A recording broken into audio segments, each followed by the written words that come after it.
Hi Scorpio, this is your October 2020 tarot forecast. So this is a general reading for Scorpio Sun, Moon, Rising, and Venus signs. If you're Scorpio Venus, you can treat this as a love or romance reading. And if you find that these aren't resonating for whatever reason, check out your Moon, Sun, and Risings. Like just cross-watch. I actually watch other people's videos, other tarot readers. You're all very inspiring, so thank you. And I always watch my Sun and Moon sign readings. And sometimes I'll even watch my rising signs. Lately, I've been watching my Venus signs as well. So anyway, you do you. So let's see what that's nice. Look at that, Scorpio. 9 of Cups. That's the situation for October. Let's get it. Lots of big events this month, guys. So October 1st and October 31st, there are full moons. The first in Aries, the 31st is in Taurus. Of course, that is a blue moon. And then Mars is in retrograde all month as well. So significant changes are afoot for really everybody. I'm totally expecting to see some significant changes for you here. This came out first and so forth. Look at that. You know, and it could just be a lot of it has to do with your home, a direction, even though it gives you or it gave you a little bit of anxiety there.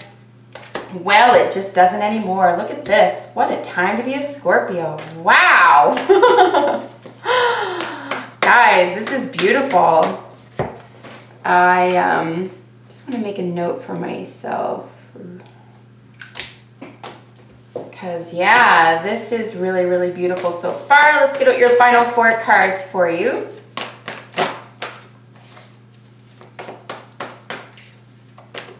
I mean, you've got the Chariot sort of mirroring the Sun here, encasing the 9 and the Ace of Cups. So, okay.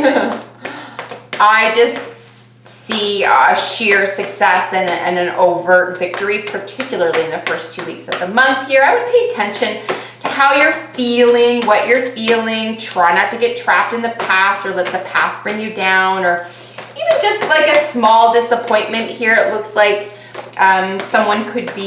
you could be experiencing a small disappointment. Someone could be giving you some information, or you could be having communication with someone who is quite intellectual. A lot of chatter. Someone who has a lot of information to share. It could be you as well, how you see yourself as someone who, you know, you could even just be over involved in complaining at this time. So watch for the 3rd week of the month here, guys, that you don't start or get into a sense of ranting or complaining. You want to really try to stay in this energy here. Of course, this could be someone around you as well. This is Gemini energy. So, and there's Aquarius energy. So this person could just be trying to bring you down, and they just don't mesh with you because they're unable to see or appreciate your love space. So, you know what? Walk away. You get to leave that, right? Oh, guys, I didn't even know you couldn't see this. Sorry. You're definitely going to have to make a decision to walk away from something. You might even have to be cold to someone here in order to give yourself, to give yourself a break from something that's heavy or just too much information, too much chatter. And the Magician. So guys, you have an enormously big month ahead. Like I said, Mars in retrograde. This is forcing every single sign, Scorpio included. This is forcing all of us in October, guys, to get out of a comfort zone. So whatever you consider a comfort zone, I would start to shimmy, start getting up and start making a plan, because not only do you have the Magician as the bottom of the deck energy, the basket your whole reading sits in, Mercury manifestation, bringing your truest dreams and wishes. This is an actual wish card to fruition. And then your advice or outcome is literally the Death card. It's your card. It's 8th house energy. So I could literally do your whole month reading with these 2 cards and spend the 20 minutes on it, to be honest, because, you know, obviously these other cards help, but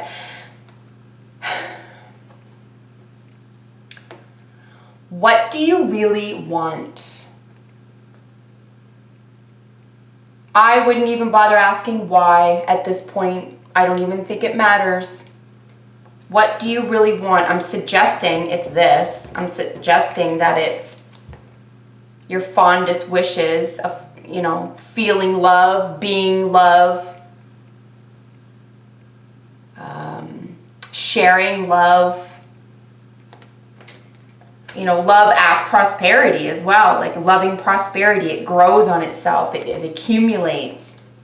Everyone benefits here. And then it's, like I said, supported by this somewhat anxious but excited energy and moving forward. This gorgeous new opportunity here. The pages always bring a message, good news. And this is good news, probably pretty exciting. If this is it could very well be on the job front, a new direction. The job front is going very well for you here, getting lots of positive feedback. If this is a love connection or a romance connection as well, then something is very, very steamy and very exciting. This person could be younger than you or give the impression that they're younger than you. Or you could be dealing with a child or someone that you consider childlike. There is a child in the picture here, however. There's at least one child, and someone's home is very important here as well. We'll get into that in a second. But yeah, bottom of the deck energy, Magician. So Mercury, manifestation on point. And then, yeah, your advice card being the Death card. So major transformation, a major turnover. We're going to look at these in detail in a second. But yeah, this Nine of Cups, that, you know, wish is coming true, crossed by or supported by the Ace of Cups. This could even be a spiritual advancement, spiritual awareness, leveling up into a position that you hadn't even considered. Like I said, I do get this impression here for the first couple of weeks that you're riding really high because your manifestation power, you're really focused. And I see this around the third week, just something old and shady creeping back in. There's just something old and shady. It could be some old energy. It could be a Gemini person who just can't be or won't be supportive. And you know what? That's great. They don't have to do a thing, but you have to do something about that. And you might have to walk away. You might have to say enough is enough, or I just won't listen. You might have to cut all ties to that. That's your choice. But, you know, in your hopes and fears, you have this cold collective energy, right? But this is a brainiac. So this person isn't able to get through to you. You're much, much smarter than this person or this energy. Okay? You really, really are. And you can defeat it.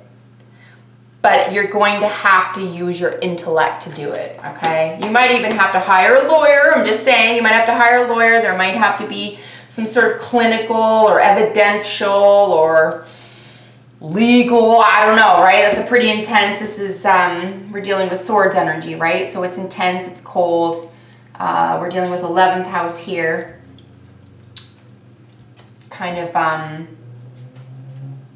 mean, they're honest. They're going to be honest with you. So yeah, as I mentioned here, at the foundation is the Two of Wands. This is exciting, right? It's a partnership. This is moving in the direction of a partnership where you or the other person is taking the lead. It's built-in anxiety because it's new, but it's exciting. This is a new direction. You would have had to have the Ace of Wands before this as well. So definitely a new direction, possibly in work.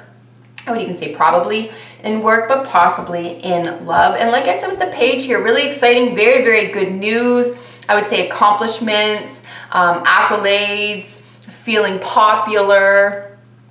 And yeah, very good news around the work or even how you're about to manifest. How you're about to manifest something here. Being really secure and confident, right? Because remember, the Page of Cups, Swords come, wow, the Page of Wands comes right before the Knight, which is a lot of change. A lot of sudden exciting change. A lot of that mutable energy, that Sagittarian energy. It's very exciting. So it's almost like a precursor to that. It's almost like, ooh, there's definitely change afoot, right? Very exciting changes afoot. Recent past, our Chariot. So this is a major victory. This has to do with 4th house energy, the home, psychic energy, the mother. Could have to do with a family situation here as well, right? We have sex, death, and rebirth over here, 8th house energy, shared finances. You know, it could have to do with a family member. It doesn't have to, though. And then, yeah, the Chariot is really knowing how to balance the life, and dark sides of yourself, but a victory is imminent here all the same. And we see this, right, mirrored here by the sun. So the sun, even if you had difficult cards, you don't. But even if you do, well, the Five of Cups is kind of annoying, but kind of doesn't matter what's around the sun. Like once we see the sun in pretty much once I see the sun in pretty much any reading, it just absolves all doubt and worry and fear, because this is healing. This is healing in a way that the star is healing, but the star is healing after a major upset or transformation. The sun is a celebration of a major victory, okay? And it's just success. It just has success built in. So your home and your pleasure life, your love life, your hopes and wishes and dreams, a new direction here could be highly supported in a very, I would say, easy way. I don't feel you're working too hard or doing too much to feel good about something here. But yeah, something creeps up from the past, or something wants to come in from the past or take over, or I just see this as old energy. It's just downer energy. It's here how others see you as someone who's just a little bit full of complaint or woe. Five of Cups tends to look at what's going wrong. And that's why I was suggesting here, try to do what you can to stay in this high echelon manifestation energy with our Ace and our Nine of Cups here, guys, because the Five of Cups is just, it's just like, and it could be associated with this person as well. So how you see yourself as someone who's probably got some woes and frets, and it's just feeding on each other. So make sure that you're around high quality people here as well, okay? Because it could be easy by the third into the fourth week to start feeling a little bit down, or to start feeling a little bit like you need a break, or something just didn't come through or follow through the exact way you saw it, or was told it was going to happen, and then it just, for some reason, you can let that sort of capitalize on itself. Just don't do that. That's all I'm saying here. Don't do that. Just take any woe or upset and just say that sucks and move on, okay? Don't read into it here. And if someone's harping on it, just hang up. Stop entertaining someone who's trying to drag you down. And if you're doing it to yourself, or if you're doing it to someone else, just make a choice. Just don't do that anymore, because there's something to be there's something so precious to be celebrated here. It's just a waste of time. So yeah, as I said, this Aquarius energy and your hopes and fears. You know, this is also volunteerism. It's brotherhood, it's sisterhood, it's the future, and it is major change. This is Uranus energy. This is, you know, Aquarius kind of enlightenment energy. This is an aha moment. So you or someone else definitely is going to be able to create this as a hopes and fears position. But it will mean significant change, right? With death. The author in this deck calls it the transformation. We are literally looking at a phoenix over here. This is your energy. Quite literally, Scorpio. This is 8th house energy. So as your advice or outcome card, they're saying that, you know, it's safe to be fully yourself. You know, and you've probably heard the term, to thine own self be true. Okay? I think that's Shakespearean, but you can correct me if it's wrong. To thine own self be true. My dear Scorpios. My darlings. Yeah, because here's the thing. When you're ahead of something or someone or a curve, or you see things someone else doesn't, it makes people uncomfortable, but it doesn't mean you're wrong, right? So there comes a point where you have to do what you need to do for you. What makes you happy, what fills your cup, what gets you excited for the future. What gets you out of old energy. A major transformation, guys. You know, by the time we're looking at the death card, I really feel strongly this is something you know already has to be put to rest, has to be buried. You know, and like anything else that we bury, we can always, whether it's a person, place, or thing here, guys, we can always cherish it. We can always say it served a purpose, right? whatever it is that is under transformation here, this is not sudden, okay? This is not tower energy. This is something you really, really want to stop. You really, really want something to end, and you're ready for it, but you're going to manifest it through your thinking, through a decision, because you want to feel a certain way about it. So I really feel like you can set yourself free here by making a significant decision that it could mean cutting ties with someone. It could mean, see, the transformation of the Death card, like I said, it isn't sudden, but it is permanent. It's permanent. But as I was saying, as with any death or closure, particularly the healthier ones, you can create a talisman for it. You can create a book or a letter or a piece of jewelry or something. Like, treat it like a gravestone, I guess is what I'm getting at. Like maybe a burial actually, okay, figuratively or literally. Something that you can go back to, that you can say, it was here, and it did serve a purpose. And I respect that it served that purpose and it did something for me, but it doesn't belong here anymore. That's what I'm really feeling here for that Death card as your outcome. I don't think it's going to be easy, I'll be honest with you. I just don't see this as an easy thing necessarily, Scorpio, but I do see it as something that's worth it. And I do see it as something as the difference between, and look, you have some gorgeous energies here with peace. I do see it as the difference between having, you know, peace within, having that joy within your heart, being able to express it, being able to rely on it. Like I said, you may not, there's an element there where you may not even be able to enjoy it for very long because of old messages, old beliefs, old feelings, that type of thing. But you can set yourself free here, guys. I really feel confident that you can. It's just decision time. So stay optimistic about your love life. Positive thinking and faith will bring you romance, 100%.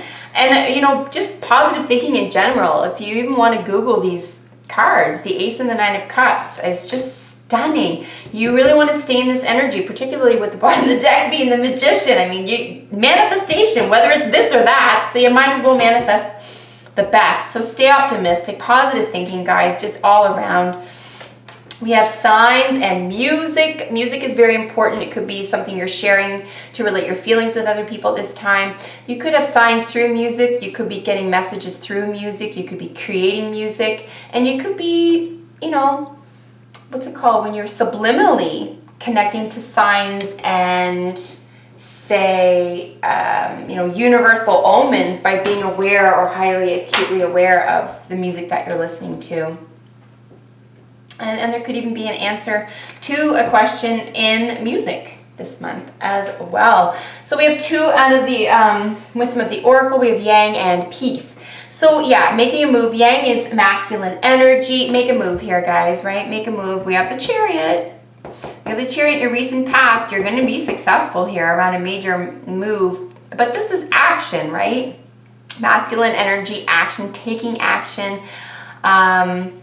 Doing what is in your best interest, to thine own self be true, and then peace. I would really see that here as well, guys. I think it is so important. And again, whether you're cognizant of how important it is to you or not, but peace really is, and you have it within your own heart already. Maybe just a lot of this has to do with what you're surrounded by, or who you're surrounded by, or what kind of messages, say necessary clarity or missing clarity, old feelings. You know, just how you're spending your mental energy is going to make a significant difference this month. And then Wolf, okay, so we have teacher energy here. I do feel that you might find for yourself there is no more to teach this person, and maybe there's nothing else to learn from this person, place, or thing, right? That's what I'm seeing here.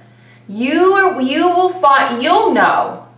You will know. Like I said, if this was Tower, a card, if this was Tower energy, I'd say this is going to be slightly confusing and it's probably going to knock your socks off. I just see this as a major ongoing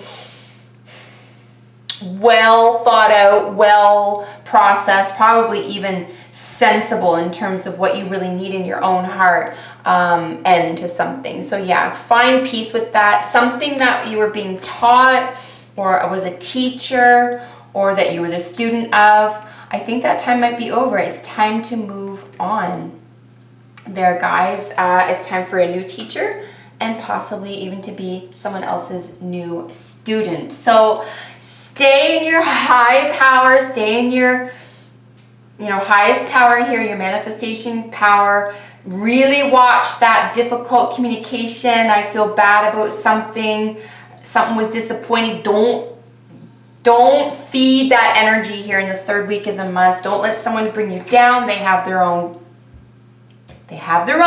stuff going on. You can't baby them through that, but you're gonna have to put your foot down and be possibly even clinical about what you're saying goodbye to here. So wow, pretty intense reading for you. I hope it was helpful all the same. I really do appreciate you being here. Like, share, subscribe. I really appreciate that as well.